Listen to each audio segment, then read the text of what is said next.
Garden படம் பண்ணும்போது அடிபட்டது. அப்போது தான் நான் மெயினாக அந்த என்ன பண்ணால் என் லைஃப்பில் என்னால் திருப்பி அந்த இன்ஜுரியை தாண்டி வர முடியும் அப்படின்னு பார்க்கும்போது எனக்கு சிக்ஸ் பேக்னு ரொம்ப ஆசை. ஸோ அதனால் வந்து அது வேறு வழி இல்லை, அதுக்காக தான் ஜிம் பண்ணுறேன். மற்றபடி எனக்கு ஜிம்மு பண்ணியே தீரணுங்கிறது இன்ட்ரெஸ்ட்லாம் கிடையாது. ஒரு படம் வந்து உங்களுக்கு கிட்டத்தட்ட அப்படியே புரட்டி போட்டுருச்சு. அதுதான் அந்த நீங்கள் சொன்ன அந்த காடான் அந்த படம் வந்து உங்களுக்கு பெரிய ஒரு இன்ஜுரியே கொண்டு வந்து எனக்கு லைஃப் சேஞ்சிங் இன்ஜுரி தான். எனக்கு ரொம்ப கோவம் வந்துச்சு. ஆமாம், என்ன நான் சொல்கிறேன் எனக்கு அடிப்படும்னு. எடுக்கும்போது நான் சொல்கிறேன் இது பண்ணால் எனக்கு அடிப்படும், பண்ணால் எனக்கு அடிப்படும் சொல்லிகிட்டே இருக்கிறேன். யாருமே கேட்க மாட்டேங்கிறேன், புரிஞ்சுக்க மாட்டேங்கிறேன். அண்ட் அதுக்காக எனக்கு என்ன கிடச்சதுன்னா லைஃப் ஃபுல்லாக எனக்கு இந்த ஷிவரிங் இருந்துகிட்டே இருக்குது. பேக்கில் ப்ராப்ளம் எனக்கு. என்னெல்லாம் குட் ஹேபிட்ஸ் இருக்கோ அந்த ஒரு வருஷம் பண்ணுவேன். பேட் ஹேபிட்ஸ் எல்லாமே இந்த தூங்குவேன், இதுவாக இருக்கும். சப்போஸ் ஒர்க் இல்லைன்னு வச்சுக்கோங்க.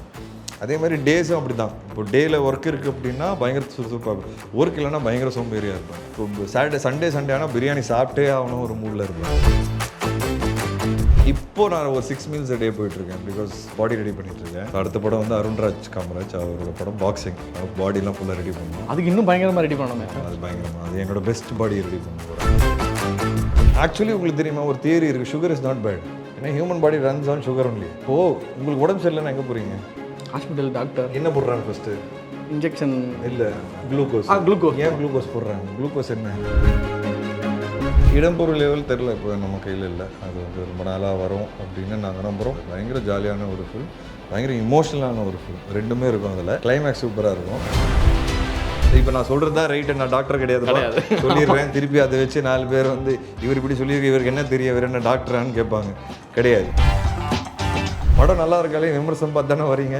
அதே மாதிரி தான் எது சொன்னாலும் take it with pinch of salt. அது நல்லா இருக்கா இல்லையான்னு விமர்சனம் பார்த்து இல்லை நீங்கள் யோசித்து அதை பற்றி ரிசர்ச் பண்ணி வாங்கன்றேன். சாப்பிட்டு பாருங்க, டேஸ்ட் சும்மா கெத்தா இருக்கும். Daily double roasted rava, the perfect rava. Sir cab auto பைக்குன்னா ரெட் டாக்ஸி மட்டும்தான். சார் நீங்கள் ஒரு பயங்கரமான ஸ்போர்ட்ஸ் பர்சன், அதனால் உங்கள் ஜிம்மில் நின்றுட்டு பேசுகிறோம். எவ்வளோ தூரம் உங்களுக்கு அந்த ஃபிசிக்கல் கான்சியஸ் இருக்குது சார்? அதை நம்ம ஃபிட்டாக இருந்துக்கணும் அப்படின்றதுல. ஆக்சுவலாக கிரிக்கெட் ஆடும்போது நாங்கள் நாள் பூரா விளையாடுவோம். ஸோ என்ன ஆகும்னா எங்களோட கேலரிஸ் வந்து பேர்னிங்குங்கிறது பயங்கர ஜாஸ்தி. அண்டு ப்ராக்டிஸ் பண்ணிகிட்டே இருப்போம், ஃப்ரீயாகவே உட்கார மாட்டோம். ஸோ சாப்பாடும் நல்லா உள்ளே போவோம். இந்த கிரிக்கெட் விட்டதுலேருந்து சாப்பாடு போகிறது அப்படியே தான் இருந்தது. விட்டுட்டிங்களா சார்? விட்டுட்டிங்க இந்த சென்ஸ்? எப்போ நம்ம மெயின் ப்ரொஃபஷனலாக விட்டோம். ப்ரொஃபஷனலாக இல்லை, ப்ரொஃபஷனலாக இல்லை, இப்போவும் விளையாடுறது இல்லை. ஓகே, பேட் தொட்டு 4 வருஷம் ஆயிருக்கும் எனக்கு, 3 வருஷம் ஆயிருக்கும்னு நினைக்கிறேன். ஸோ ப்ரொஃபஷனலாக கிரிக்கெட் விடும்போது சாப்பிட்ற கெப்பாசிட்டி அதே தான் இருந்தது. ஆனால் கேலரிஸ் பர்ன் அவுட் வந்து ரொம்ப கம்மியாயிடுச்சு. ஸோ அதனால் வந்து அது வேறு வழி இல்லை, அதுக்காக தான் ஜிம் பண்ணுறேன். மற்றபடி எனக்கு ஜிம்மு பண்ணியே தீரணுங்கிறது இன்ட்ரெஸ்ட்லாம் கிடையாது. இந்த எனக்கு அடிப்பட்டது ஒன்று, அந்த டைமில் தான் நான் மெயினாக கிரிக்கெட் சமயத்தில் தான் இல்லை, இப்போது படம் பண்ணும்போது கார்டன் படம் பண்ணும்போது அடிபட்டது.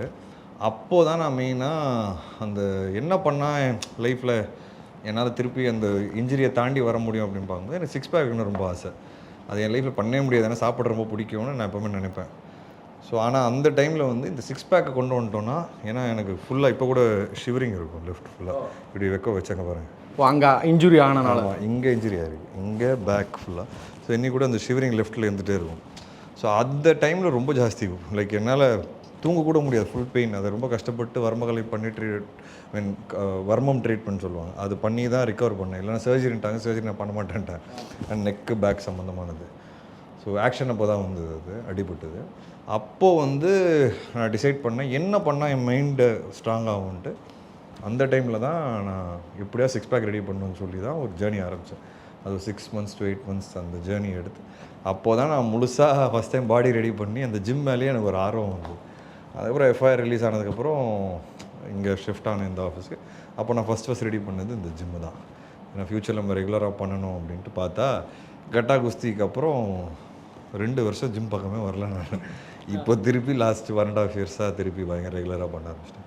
ஸோ அடுத்த படம் வந்து அருண்ராஜ் காமராஜ் அவரோட படம் பாக்ஸிங். பாடிலாம் ஃபுல்லாக ரெடி பண்ணணும். அதுக்கு இன்னும் பயங்கரமாக ரெடி பண்ணணுமே சார்? அது என்னோட பெஸ்ட் பாடியை ரெடி பண்ண போகிறேன். ஏன்னா எனி டைம் அப்போ வந்து ஜிம்மில் இருக்கணுன்றது தான் வந்துடும். பெஸ்ட் பாடி ரெடி பண்ணணும், அது மேலே போயிட்டுருக்கு. நிறைய ஆக்டர்ஸ்ட்டை பேசும்போது அந்த ஃபிசிக்கலை வந்து மெயின்டைன் பண்ணுறது ரொம்ப முக்கியம். ஆனால் நீங்கள் வந்து ரொம்ப ஜாலியாக இல்லைப்பா நான் வந்து ஜிம்மு பண்ணணுமேலாம் இல்லை, எனக்கு ஒரு கட்டாயம் வந்துச்சு அதனால தான் நான், மற்றபடி எனக்கு அந்த மாதிரிலாம் எனக்கு ஃபுட்டு பிடிக்கும் அப்படின்றது ஒத்துக்கிறீங்க. ஆனால் நிறைய பேர் சொல்லுவாங்களா சார், இப்போ உங்கள் ஃப்ரெண்டு ஆரியாலாம் எடுத்துக்கிட்டால் எனி டைம் ஜிம்மு சைக்கிளிங் அதில் பண்ணிட்டு இருப்பாரு. ஆனால் அவர் கேட்டு அவரும் பயங்கரமாக சாப்பிடுவார் சார். ஆனால் நான் இப்போ கேட்டேன் சார் ரீசெண்டாக, சாப்பாடுலாம் நான் இவ்வளோ தான் சாப்பிடுவேன். அதான் அது என்னன்னா ஆன் த எப்போ தேவைங்கிறது ஒன்று இருக்குது. இப்போ நான் பாக்ஸிங் படம் பண்ணுறேன்னா நான் கண்டிப்பாக கண்ட்ரோலாக தான் சாப்பிடுவேன். இப்போ என்னால் கச்சான மச்சா சாப்பிட முடியாது. இப்போ நான் கட்டா குஸ்தி மாதிரி படம் பண்ணுறேன்னா அவ்வளோலாம் கண்ட்ரோல் பண்ண எனக்கு அவசியம் கிடையாது. ஸோ அது வந்து சுச்சுவேஷனுக்கு ஏற்ற மாதிரி மாறும். இப்போ ராம் படம் பண்ணும்போது லவ் ஸ்டோரி, அவர் ஜிம் பக்கமே போகக்கூடாதுன்றாரு. ஆனால் எப்படி பாடியை மெயின்டைன் பண்ணுங்க, ரன்னிங்கு வாக்கிங்கு அந்த மாதிரி ரொம்ப கம்மி வெயிட்ஸு. ஸோ ஒரு படத்துக்கு படம் டு படம் வந்து அது மாறும். அப்படி தான் நான் அதை பார்க்குறேன். ஸோ திடீர்னு வந்து ஒரு 3 மாதம் நான் நல்லா சாப்பிடுவேன், அடுத்த 6 மாதம் கண்ட்ரோலாக சாப்பிடுவேன், 3 மாதம் ஜிம்மே பண்ண மாட்டேன், அடுத்து 9 மாதம் தொடர்ந்து ஜிம் பண்ணுவேன். ஸோ இது வந்து அக்கார்டிங் டு எங்களுக்கு வந்து according to films lifestyle okay. But general மக்கள் வந்து நான் சொல்ல வர ஒரே ஒரு விஷயம், some form of physical activity இருக்கணும். Some form of physical activity, அது பேட்மிண்டன் விளையாடலாம், நீங்கள் கிரிக்கெட் விளையாடலாம், கிரவுண்டு போய் ரன்னிங் போகலாம், வாக்கிங் போகலாம், ஜிம் போகலாம். ஜிம்மு தான் பண்ணணுன்னு அவசியம் கிடையாது. ஜிம் வந்து மோர் ஆஃப் ஸ்ட்ரென்த்தனிங். இந்த வயசாக மசில்ஸ் வீக் ஆகும். இந்த மசில்ஸ் வீக்காமல் இருக்கிறது தான் ஜிம்மு. ஸோ ஒரு வாரத்தில் ஒரு 3 வாட்டி ஜிம் பண்ணால் அது நல்ல விஷயம் தான். ஜிம்முங்கிறது உடனே எல்லோரும் மசில்ஸ் நினச்சிக்கிறாங்க, அதெல்லாம் கிடையாது. ஸ்ட்ரென்த்தனிங் தான் ஜிம். ஒரு படம் வந்து உங்களுக்கு கிட்டத்தட்ட அப்படியே புரட்டி போட்டுருச்சு, அதுதான் அந்த நீங்கள் சொன்ன அந்த காடான். அந்த படம் வந்து உங்களுக்கு பெரிய ஒரு இன்ஜுரியே கொண்டு வந்து கொடுத்துருச்சு. எனக்கு லைஃப் சேஞ்சிங் இன்ஜுரி தான். படம் லைஃப்பை சேஞ்ச் பண்ணோம், ஆனால் படத்தால் உங்களுடைய ஃபிசிக் எல்லாமே சேஞ்ச் ஆகுதுல்ல. நான் ஒரு படத்துக்காக நான் இவ்வளோ அர்ப்பணிக்கிறேன், ஆனால் அந்த படத்தால் எனக்கு ஒரு பெரிய நெகட்டிவ் ஒன்று வந்துருச்சு அப்படின்றது வந்து நீங்கள் அதை எப்படி பார்க்குறீங்க? இது வந்து கோ வித் ஃப்ளோவில் நடக்கிற ஒன் ஆஃப் த வந்துருச்சு. ஆமாம், என்ன நான் சொல்கிறேன் எனக்கு அடிப்படம்னு எடுக்கும்போது நான் சொல்கிறேன், இது பண்ணால் எனக்கு அடிப்படும், பண்ணால் எனக்கு அடிப்படும் சொல்லிகிட்டே இருக்கிறேன். யாருமே கேட்க மாட்டேங்கிறேன், புரிஞ்சுக்க மாட்டேங்கிறேன். அங்கேருந்து தான் எனக்கு பயங்கர இதாகிடுச்சு. இப்போ வந்து ஏதாவது ஒரு ஆக்ஷனாக நான் போய் பேசிடுவேன். இது சில விஷயங்கள் என்னால் பண்ண முடியும், சில விஷயங்கள் எனக்கு பண்ணுறதுக்கு காம்ப்ளிகேட்டடாக இருந்தால் நான் முன்னாடியே சொல்லிவிடுவோம். சொல்லிவிட்டு பார்த்துக்கோங்க ஓகே அப்படின்னா. டூப் அந்த மாதிரிலாம் இல்லை, அது எல்லோரும் யூஸ் பண்ணும். எல்லா சீக்வன்ஸ் நம்மளால் பண்ண முடியாதுல்ல. எல்லா சீக்வன்ஸும் நீங்கள் பயங்கர ரிஸ்கியான சீக்வன்ஸ் தான் எடுத்து. இல்லை, இப்போ இந்த ரிஸ்கியான சீக்வன்ஸ் வந்து டூப் வச்சு பண்ணியிருந்துருக்கலாம், ஆனால் இருந்தாலும் இல்லை நானே பண்ணியிருந்துருக்கலாம். ஆனால் அந்த சீக்வன்ஸே ராங்குன்றேன் நான். ஓகே, அவங்க சொல்கிறதே ராங். அதில் அடிப்படுறதுக்கு வாய்ப்பு இருக்குது. ஆக்ஷனில் அடிப்படலாம், வாய்ப்புகள் எல்லாமே இருக்குது. ஆனால் ஆக்ஷன் கன்ஃபார்மாக அடிப்படணும்னு ஒன்று இருக்கும்ல, அது பண்ணலாமா? நமக்கு தெரியுது இல்லை அடிப்படணும், அப்புறம் எதுக்கு பண்ணணும்? அது சரி, தெரியாமல் அடிபடுறதுங்கிறது அது ஒரு ஆக்ஷனில் ரெகுலராக நடக்கிற விஷயம் தான். ஆனால் அது கண்டிப்பாக அடிப்படும்னு நான் சொல்லிகிட்டே இருக்கும்போது அது படும்போது எவ்வளோ கோவம் வரும் உங்களுக்கு. அது நான் ரொம்ப ஹர்ட் பண்ண ஒரு விஷயம். அண்ட் அந்த சீக்வன்ஸே வரல கடைசியில் படத்தில். செகண்ட் ஹாஃபில் என்னோடய போர்ஷன்ஸே ட்ரிம் பண்ணியிருக்கேன். அந்த கோவம் அர்த்தம்லாம் இன்றைக்கி வரைக்கும் எனக்கு இருக்குது. அண்ட் அதுக்காக எனக்கு என்ன கிடச்சிதுன்னா, லைஃப் ஃபுல்லாக எனக்கு இந்த ஷிவரிங் இருந்துகிட்டே இருக்குது. பேக்கில் ப்ராப்ளம் எனக்கு. க்யூர் பண்ணலாமா சார்? இல்லை, அது கஷ்டம். ஏன்னா அது நர்வ் பிஞ்சிங். அது பண்ணலாம், பட் அது நீங்கள் ரெஸ்ட் எடுக்கணும் டோட்டலாக. அது ரெஸ்ட்டே நம்மளால் எடுக்க முடியாது. உங்களோட டயட் பிளான் சார் ஆக்சுவலாக அதான் இப்போது நான் ஒரு 6 மீல்ஸ் டே போயிட்டுருக்கேன். பிகாஸ் பாடி ரெடி பண்ணிகிட்ருக்கேன். 6 மீல்ஸ் இந்த சென்ஸ் எப்படி? Small meals. ஆமாம், அது வந்து ரைஸு, சிக்கனு, ஒரு மீல் ரைஸு, சின்ன வெஜிடபிள் எல்லாமே மெஷர்டு. இவ்வளோ தான் பண்ணோம். ஸோ குக் வெளியே ஆகிட்டு வருது எனக்கு. எனக்கு வீட்டிலனா ஒய்ஃபும் சரி எல்லோரும் இருக்காங்க, அவங்க சமைக்கிறது சாப்பிட்டோன்னா முடிஞ்சு போச்சு. நல்ல கீலாம் போட்டு நல்ல ஒரு ரெடி பண்ணுவாங்க. அது வேணாம், அந்த அந்த அந்த சாப்பாடு பக்கத்தில் உட்காரக்கூடாதுங்கிறதுக்காக வெளியேருந்து வர வச்சிடுறேன் சாப்பாடு. ப்ரீ குக் மீல்ஸ் இருக்குது. ஸோ என் ஜிம் ட்ரெயினர் ஒருத்தர் இருக்கிறாரு, பரத்னு, இப்போ பிராட்ஸ் லைஃப்னு. அவர் தான் ஆரியாவும் ட்ரெயின் பண்ணார், மிஸ்டர் எக்ஸ் நிறைய படங்கள் அசார்பேட்டெல்லாம் இருக்கும்போது ஆரியாவுக்கு ட்ரெயின் பண்ணியிருக்காரு. அவர்கிட்ட டிஸ்கஸ் பண்ணி அவர் ஒரு இடத்துலேருந்து மீல் பிளான் ஃபுல்லாக போட்டு எனக்காக டெய்லி அனுப்பிச்சிருவாங்க. அந்த டப்பாவும் நம்மக்கிட்ட இருக்கும். பசிக்கும் போதெல்லாம் அந்த டப்பா சாப்பிடணும். 6 டப்பா இருக்கும் ஒரு நாளைக்கு. ஆமாம். இதுதான் உங்களுடைய இந்த இப்போ இருக்கிற இதில் நடுவில் இது யோகர்ட் இருக்கும், பாதாம் இருக்கும். ஒரு மீல் வந்து பாதாம், யோகர்ட்டு, சிக்கன். ஒரு மீல் வந்து காலையில் வந்து oats, protein powder and pineapple. இந்த மாதிரி ஒரு 6 மீல் டிவைட் ஆகிருக்கும் டே ஃபுல்லாக. பட் ரைஸ் எல்லா மீல்லையும் இருக்குது. எனக்கு ரைஸ் ரொம்ப பிடிக்கும். ஸோ அதனால தான் எனக்கு பெருசாக டயட் பண்ணாத மாதிரி தான் இருக்குது. பரவாயில்ல, ஓப்பனாக ஒத்துக்கிறீங்க சார். ஏன்னா நிறைய பேர் நான் ஜிம்முக்கு போகிறவங்களுக்கு இருக்கேன், ரைஸ் ஒயிட்டாக இருக்கிறத அவாய்ட் பண்ணுங்கன்னு. அதெல்லாம் கிடையாது. இந்த மில்க் ரைஸ் வந்து இப்போ நான் வந்து பல்க் பண்ணுறேன் பாடியை, பாக்ஸிங்காக. இப்போ ரைஸ் சாப்பிட்டு தான் ஆகும். ரைஸ் இஸ் அ குட் இதான். நான் ரைஸோட குவான்டிட்டின்னு ஒன்று இருக்குல்ல, நீங்கள் இப்படி ஒரு மவுண்டன் மாதிரி போட்டு ரைஸை சாப்பிட்டீங்கன்னா எப்படி? அது ரைஸ் அளவாக தான் சாப்பிடணும். ஏன்னா அதில் இருக்கிற கார்ப்ஸ் வந்து அதான் ப்ரோட்டீன் தான் மீன் எடுத்துக்கணும், கார்ப்ஸ் கம்மி, கூட வந்து ஏதாவது வெஜிடபிள் வச்சுக்கணும். ஒரு பேலன்ஸ் மீல் தான் அதுதான். ஸோ பேலன்ஸ் தான் ரொம்ப இம்பார்ட்டன்ட்ங்க. ஆனால் நான் பேலன்ஸ் கிடையாது. எங்கள் அம்மா சொல்கிறது ஒன்று தான், எல்லாத்தையும் லைஃப்பில் ஒரு பேலன்ஸ் வச்சுக்கிட்டா நல்லது. ஆனால் நான் வந்து கிடையவே கிடையாது. திடீர்னு ஒரு வருஷம் பயங்கரமாக உழைப்பேன், அடுத்த 6 மாதம் சும்மா உட்காருவேன். என்னெல்லாம் குட் ஹேபிட்ஸ் இருக்கோ அந்த ஒரு வருஷம் பண்ணுவேன், பேட் ஹேபிட்ஸ் எல்லாமே இந்த தூங்குவேன், இதுவாக இருக்கும். சப்போஸ் ஒர்க் இல்லைன்னு வச்சுக்கோங்க. அதே மாதிரி டேஸும் அப்படி தான். இப்போ டேயில் ஒர்க் இருக்குது அப்படின்னா பயங்கர சுறுசுறுப்பாக இருக்கும், ஒர்க் இல்லைன்னா பயங்கர சோம்பேறியாக இருப்பேன். இப்போ சண்டே ஆனால் பிரியாணி சாப்பிட்டே ஆகணும் ஒரு மூடில் இருப்பேன். இதே வந்து நமக்கு பெருசாக பாடி ரெடி பண்ணாத ஒரு சுச்சுவேஷனாக வாரத்தில் ஒரு 3 வாட்டியாச்சும் பிரியாணி சாப்பிட்ருவேன். ஸோ நான் வந்து ரொம்ப ரொம்ப டெடிக்கேட்டட், ஃபோக்கஸ்டு, பயங்கர இப்படி அது இது அப்படி நான் யோசிக்கல. அது எப்போ தேவையோ அப்படி பண்ணிக்கலாம். ஆனால் பயங்கர டெடிக்கேட்டடாக தான் உங்கள் ஃப்ரெண்டு இருக்காரு. ஆமாம். அவரை பார்த்து என்னைக்காவது டேய் இப்பெல்லாம் இருக்காதரா, லைஃப் ரொம்ப போர் அடிக்கல? இல்லை, எங்களை பொறுத்த வரைக்கும் அவர் நாங்கள் நல்லா சாப்பிட்டு பார்த்துருக்கோம். ஓகே. அதனால் வந்து எங்களுக்கு நீங்கள் சொல்கிற மாதிரிலாம் எங்களுக்கு கிடையாது. அவர் வந்து சைக்கிளிங் அண்ட் ஒர்க் அவுட் ஹெவியாக பண்ணுவார், ஆனால் சாப்பாடும் நல்லா சாப்பிடுவார். பட் அதான் அவரும் அதே மாதிரி தான், எப்போ வேணுமோ அப்போ பண்ணுவார், எப்போ இல்லையோ இல்லை. But he's a sports freak. அவர் வந்து என்ன சொல்கிறது, ஒர்க் அவுட் ஃப்ரீக். அவர் ஒர்க் அவுட் ஃப்ரீக் கிட்ட போயிட்டு நீங்கள் அவருக்கு அது பிடிச்சிருக்கு அவர் பண்ணுறாரு, அது எதுக்கு இவ்வளோ பண்ணுறாருன்னு நான் சொல்லவே தேவை. உங்களுக்கு பிடிச்சிருக்கு நீங்கள் பண்ணுங்கள், அவ்வளோதான். அவாய்ட் சம் ஃபுட்ஸ் அப்படின்றது வந்து நிறைய பேர் சுகர் மட்டும்தான். அப்படியா சார்? டோட்டலாக தட் ஹேஸ் ஆக்சுவலி உங்களுக்கு தெரியுமா ஒரு தியரி இருக்குது, சுகர் இஸ் நாட் பேட், ஆனால் சுகரும் ஃபேட்டை நீங்கள் கலந்துட்டா bad. Okay, milk plus sugar and fat நீங்கள் கலந்துட்டா bad.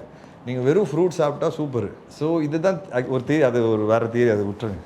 So sugar and fat கலக்கவே கூடாது. அது ரெண்டுமே நீங்கள் கலந்தீங்கன்னா தான் உங்களுக்கு பாய்சன். ஸோ நீங்கள் எல்லா ஸ்வீட் டிஷ் பாருங்கள், எல்லாமே சுகர் அண்ட் ஃபேட் கலந்துருக்கும். அதுதான் பிரச்சனை.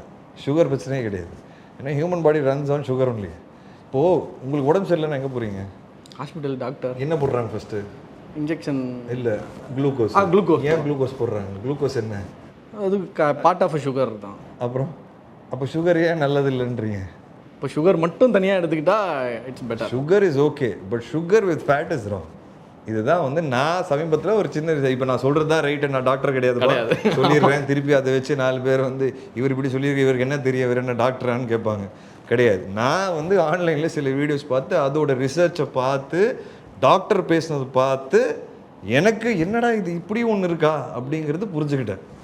அவ்வளோதான். இப்போ திடீர்னு காஷன்லாம் சொல்கிறீங்க, அப்போ ரீல்ஸ்னால உங்களை திட்டுவாங்க இந்த மாதிரிலாம் அப்படின்றதெல்லாம் நீங்கள் ஃபாலோ பண்ணுறீங்களா? ஆமாம், அது எல்லா இடத்துல இருக்குல்ல. ஏதாவது தெரியாமல் இப்படி பேசிட்டா உனக்கு என்ன தெரியும், என்ன டாக்டரான்னு கேட்பாங்க. ஓகே, எனக்கு தெரியாது, ஆனால் I have learn something which made sense to me, I am sharing it. Now that doesn't mean I am right. Please do your ரிசர்ச்ன்றேன். இப்போ நான் வந்து ஒரு ப்ராடக்ட்டு விளம்பரம் பண்ணும்போது வாங்கிக்கோங்கன்னா டூ யுவர் ரிசர்ச்ன்றேன். ரிசர்ச் பண்ணி வாங்குங்க. படம் நல்லா இருக்காலே விமர்சனம் பார்த்து தானே வரீங்க. அதே மாதிரி தான் எது சொன்னாலும் take it with a pinch of salt. அது நல்லா இருக்கா இல்லையான்னு விமர்சனம் பார்த்து, இல்லை நீங்கள் யோசித்து அதை பற்றி ரிசர்ச் பண்ணி வாங்கன்றேன். நான் படத்துக்கே அப்படி பண்ணும்போது அப்போ லைஃப்பில் சில விஷயங்கள் சொல்லும்போது பண்ணணும்ல ரிசர்ச். இப்போ நான் பேசுகிறது வந்து எவ்வளோ பெரிய டயட்டு, ஃபுட்டு, சுகர். அப்போ அது பிளைண்டாக நம்பக்கூடாதுல்ல. படத்துக்கே பிளைண்டாக நம்பி வரமாட்டேங்கிறீங்கல்ல, அப்போ அதுக்கே ஏன் வரீங்க? அதை நான் சொல்கிறது ரிசர்ச் பண்ணி பாருங்கள், உங்களுக்கும் ஒரு ஐடியா வரும். அதில் பல டயட்டுக்கு பல விதமானது இருக்குல்ல. கீட்டோ இருக்குது, நார்மல் டயட் இருக்குது. அதெல்லாம் என்ன சார்? அதெல்லாம் எனக்கு தெரியுது. ஃப்ரூட் டயட் இருக்குது. நான் சொன்னது ஒரு டயட், இதுக்கு பேர் சுகர் டயட். Sugar diet. நீங்கள் போய் ஆன்லைனில் ரிசர்ச் பண்ணுங்கள், வாட் இஸ் சுகர் டயட், உங்களுக்கு ஆன்சர் கிடைக்கும். Super sir. கட்டாகுஸ்தி 2 ரிலீஸ் ஆக போகுது. அதுக்கப்புறம் நீங்கள் அருண்ராஜா சாரோட ஒரு படம் பண்ண போகிறீங்க இப்படின்னு சொல்லி பல விஷயங்கள் இருக்குது.